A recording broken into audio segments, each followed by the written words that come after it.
Assalamualaikum Bu Ade, waalaikumsalam Bu Eden. Apa kabar hari ini Bu? Alhamdulillah baik. Baik, alhamdulillah. Ini Bu ya, kemarin kita sudah melakukan observasi dan saya sudah melihat hasil proses pembelajaran Ibu.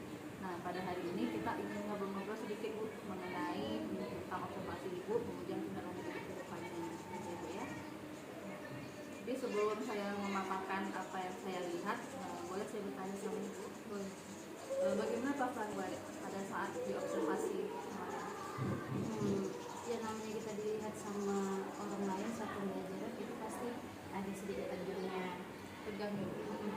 terus nervous juga. Cuman keseluruhannya fine.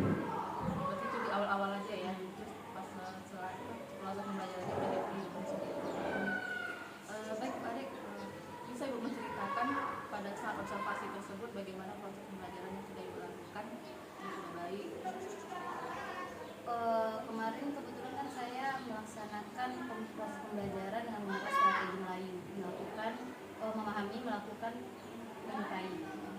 Nah, pertama memahaminya itu saya memberikan sedikit tentang materi secara umumnya saja kepada peserta didik, lalu nanti langsung diarahkan untuk melaksanakan penugasan. Ada itu penugasannya secara individu dan secara berkelompok.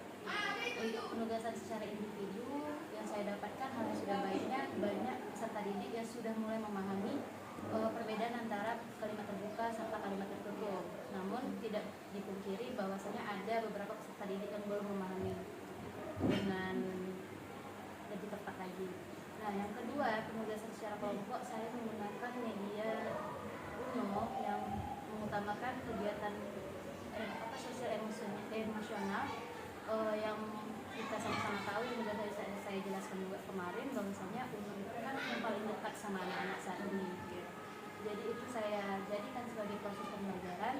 Jadi anak membuat persamaan linear satu variabel dari permainan UNO tersebut.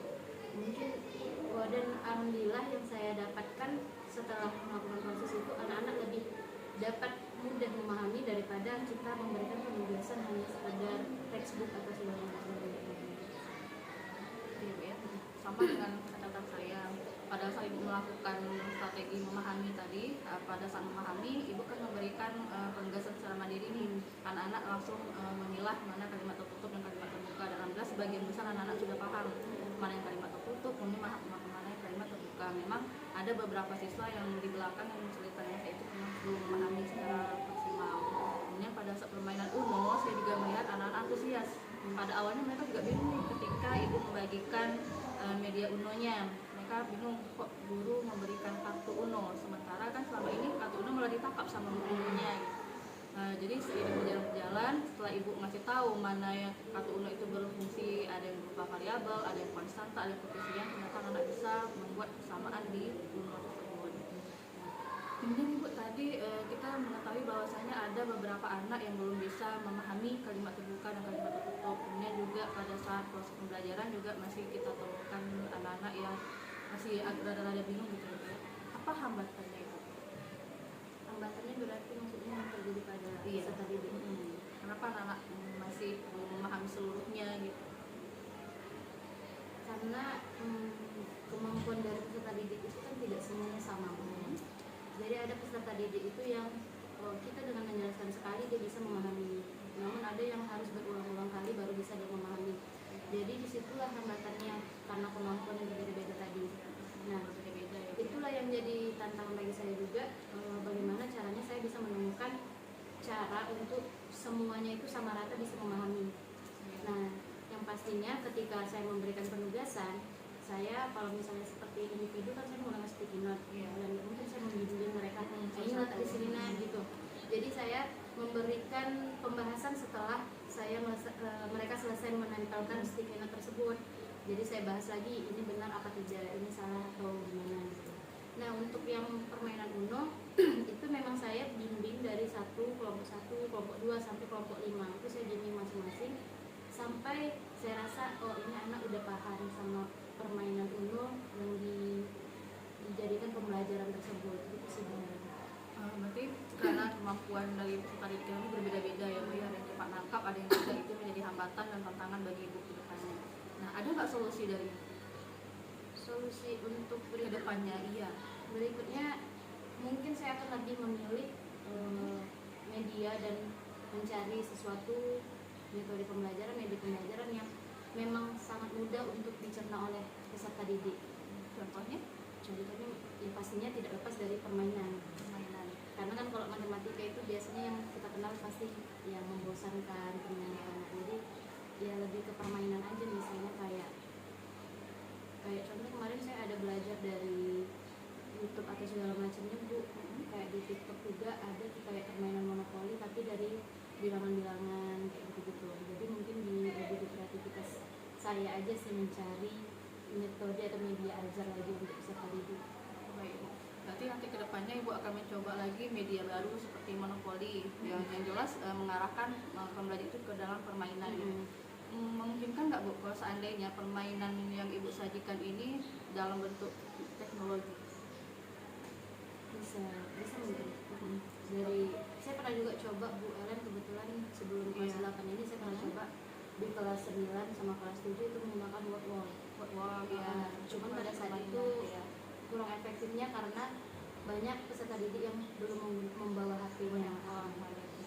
Berarti memungkinkan ya kalau kita alihkan dari media seperti itu ke media teknologi gitu ya. Nah, kemarin kan Ibu sudah menggunakan mencoba menerapkan strategi Melayu yang Ibu ciptakan sendiri gitu ya Bu ya. Ada nggak kedepannya Ibu akan memunculkan strategi baru selain dari Melayu, Minang sepertinya atau Jawa gitu? Kalau itu kebetulan Melayu itu khusus sendiri karena kita berada di tanah Melayu ya Bu Ellen ya. Jadi untuk berikutnya ini saya sedang mendengar isu-isu, bukan isu sih ya, tentang pendidikan itu deep learning. Nah jadi saya pengen mempelajari itu dulu Bu Ellen. Jadi kalau misalnya rasanya saya bisa nih, saya udah mampu nih dalam menerapkan itu, saya mencoba. Baik Ibu, berarti kedepannya Ibu akan melakukan pendekatan seperti yang dari Bapak Menteri kita sekarang Ibu ya, tentang kurikulum deep learning. Nanti Ibu pelajari dulu, kemudian Ibu akan mencoba menemukan strategi apa selain dari strategi Melayu dengan pendekatan deep learning gitu ya Ibu ya. Baik Ibu, mengenai strategi, oke. Kemarin saya lihat Ibu sudah melakukan proses pembelajaran berdiferensiasi secara proses ya Ibu ya, dengan menggunakan media UNO. Nah, kedepannya apakah Ibu akan bisa melakukan proses pembelajaran yang mungkin dari segi kontennya atau dari segi produknya gitu? Iya, rencana saya masih ada seperti itu ya Bu ya, karena saya kebanyakan biasanya menggunakan proses aja. Nah ini saya pengen coba sekali-sekali nanti yang untuk konten dan produk tersebut. Itu di materi apa? Kalau produk itu kayaknya di kelas 9 bisa Bu, yang bagian bangun ruang. Karena bangun ruang kan ada menghasilkan kayak jaring-jaring, kubus, balok, prisma dan segala macam. Itu saya rasa bisa menggunakan diferensiasi produk. Kalau konten mungkin di pelajaran berikutnya di semester genap bisa saya terapkan di kelas 8 atau kelas 9. Baik Ibu, berarti nanti di kelas 8, kelas 9 di semester depan Ibu bisa menerapkan pembelajaran berdiferensiasi secara konten ataupun secara produk juga Ibu ya. Kemudian juga memunculkan strategi-strategi baru dengan pendekatan deep learning tadi. Kemudian Ibu juga akan mencoba membuat media pembelajaran yang berbasis permainan, mungkin bisa monopoli ataupun yang berbasis ke arah teknologi gitu ya Bu ya. Nah Ibu, kalau untuk semester depan boleh nggak saya melihat kembali, mengobservasi Ibu kembali untuk melihat proses pembelajaran? Boleh Ibu ya. Itu menurut Ibu nanti aktivitas pengembangan atau area pengembangan apa yang nantinya akan saya lihat? Kemarin kan yang saya lihat Ibu pengen melihat proses pembelajaran mendiferensiasi proses dengan proses kompetensi sosial emosional. Nah, untuk yang semester depan besok area pengembangan apa yang ingin Ibu fokuskan? Yang berdiferensiasi konten seperti itu. Yang berdiferensiasi konten di materi apa itu nanti?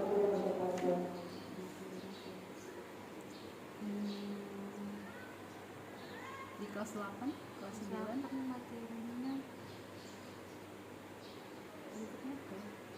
belum Ibu lihat ya, berarti belum, nanti di kelas 8 nanti akan berdiferensiasi konten, disesuaikan dengan materi-materinya Ibu ya. Kalau seandainya memungkinkan Ibu akan membuat itu, kalau tidak mungkin Ibu akan arahkan ke proses ataupun produk gitu Ibu ya. Nah, tujuan yang akan dicapai nanti Bu dari pembelajaran berdiferensiasi secara konten atau produk itu apa ya?